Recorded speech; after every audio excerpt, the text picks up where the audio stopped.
Did the Roman sun god Sol Invictus inspire Christmas? Some argue that Christians chose December 25th for the birthday of Jesus because it was a Sol Invictus festival, maybe even his birthday. The short answer is the winter solstice probably played a role, but probably not Sol Invictus himself. The clearest evidence linking Sol Invictus to December 25th comes from the chronograph of 354, a collection of Roman calendars compiled in 354 CE. One calendar in this text mentions December 25th as the Natalis Invicti, or the birthday of Invictus, but we don't know when this holiday entered the Roman calendar, probably after 274 CE, when the Emperor Aurelian elevated Sol Invictus from a minor deity. He built a new temple to the sun god and instituted public games to be held every 4 years to celebrate him, basically the sun god Olympics. But there's no mention that these public games were held on December 25th. In fact, this same calendar mentions 2 additional sun god holidays, one on August 28th and a huge multi-day festival for Sol celebrated in late October. So it's inaccurate to say that December 25th was the sun god holiday. Historians who specialize in the Sol Invictus cult think that December 25th was not a particularly major or ancient holiday for Sol, and certainly not influential enough to sway Christian practices. In fact, Christians began marking December 25th as the birthday of Jesus decades before Aurelian's reign, with no evidence that they were competing with a Sol Invictus festival. The reason why anyone focused on December 25th, Christian, pagan, or otherwise, is because of the winter solstice.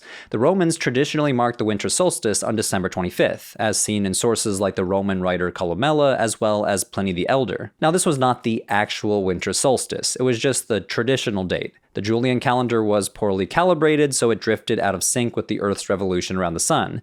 Even in the lifetime of Pliny and Columella, the actual solstice did not fall on December 25th. These writers were a few days off, astronomically speaking, but this was marked as the traditional day, symbolically speaking. Christians became obsessed with calculating the major milestones of the life of Jesus, and many of them went out of their way to calculate the death of Jesus to March 25th. The spring equinox. And then, using that date, they calculated his birthday to December 25th, the winter solstice, and which happens to be 9 months after March 25th. Our earliest evidence for this is the Christian Hippolytus, who died in 235 CE, decades before Aurelian even came to power.